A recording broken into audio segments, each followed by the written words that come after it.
Dave, I'm just wondering whether Iowa has been moved in the last 50 years. It seems to me like it wasn't situated where it was when I was in school. Maybe that's why I had to take geography twice. So, anyhow, thank you so much for that presentation. I think it's very, very informative. It's very exciting to me, and I think it will be for all of us when we get further into this. To make this volunteer community service program work, the Boy Scouts have brought on board a group called, an organization called the Citizens Conservation Corps of West Virginia. I'll be the first to admit I hadn't heard of it before, so I started going to these meetings. I found out pretty quick they've got some pretty able people, but they also got a pretty big task ahead of them. I found out real quick that they're going to be up to the task and up to the chore, primarily because of the good people they have, but also under the guidance, leadership, and direction of its CEO, who is Robert Martin. He's with us tonight. He's going to tell us a little bit about how the CCC is going to pull this thing off, and it's going to be under their guidance and direction, but it's also going to be through the help of the people in the local communities. So, Robert, welcome to Ridgewood, and come up and tell us a little bit about the program.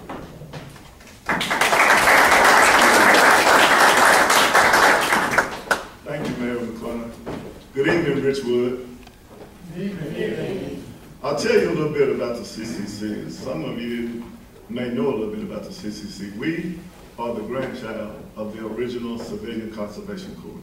And for those of you who are history buffs, back during the Great Depression, when the country had a lot of hopelessness and a lot of despair, arguably the greatest president who ever lived, and I will argue with you, was Franklin Delano Roosevelt. And he had a brain trust and a group of ideas called the New Deal.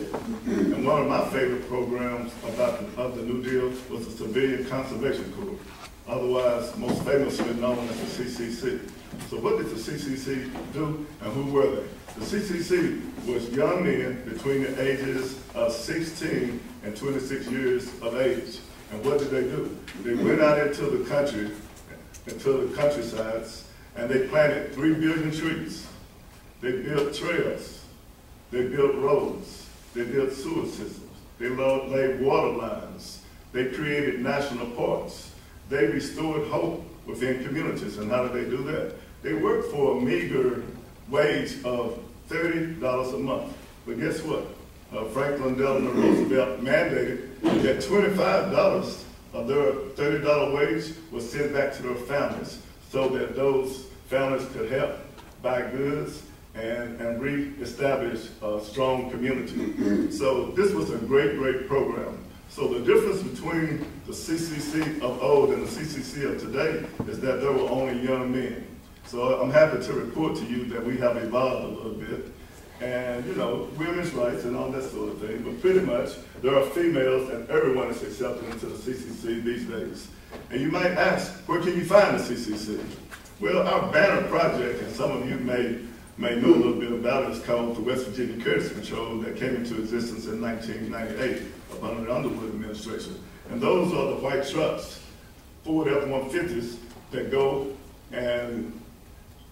go ride backwards and forth on all the full-lane highways in the state of West Virginia, assisting stranded motors. That's a national model, and it's former welfare recipients who are the recipients of the drivers in these trucks. So it's a national model for excellence, and the highest retention rate in the country is 78%. The other project that we're very proud of is a project called the First Tee of West Virginia. We have 6 sites around the state of West Virginia wherein we have youth development, and the vehicle is through the game of golf. We teach young people about character, and we're also in 20 high schools, soon 20 elementary schools, soon to go into 50 elementary schools all around the state, teaching character education as a piece of the curriculum within these schools. The other projects, we're at Burning Rock, outdoor adventure park down in Raleigh County, and what do we do there? We're building trails for four-wheelers and outdoor enthusiasts. We work in the National Park Service doing historical renovations. We're also general contractors. We build trails, we're doing signage and things of that. We do backlog maintenance projects at the Mining Academy. We're at the C&O Canal up north. We're at Harper's Ferry. We build a lot of major trail building throughout the state. We manage watershed projects in 12 states. So I'm not bragging, but I'm telling you, I think that's why the Boy Scouts may have selected us to help them out as we move into these communities all around the state. So we are the clearinghouse for all the community service projects that are going to go on in the 9 southern counties, which are Nicholas County, Fayette, Raleigh, Wyoming, Summers, McDowell, Mercer, and Monroe, and I think I missed one. Greenbrier. Thank you, Greenbrier County. Okay, so what is that going to look like? And hold on to your britches because it's going to be an interesting process. In each county, we are naming a champion. So that champion is Steve Antoline in this county. And supposedly, the champion has his finger on the pulse of the community and works with all the politicians, all the movers and shakers, and really knows all the community service people in this county. So we've already begun that process. But what does that mean for the region as a whole? It's going to look like this.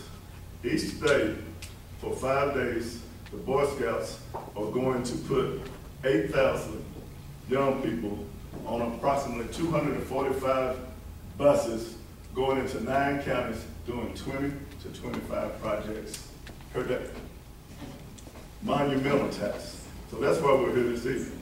As David told you all earlier, we need the community's input. We're not going to come and dictate to you and tell you what you need. I don't know what you need, but you know what? That's your job to tell me what you need. So we can work with you, coordinate your efforts, bring the fundraising abilities to you, whatever tools are needed. What types of projects are we going to do? We're going to help you with your rail to trail projects. We're going to build community gardens.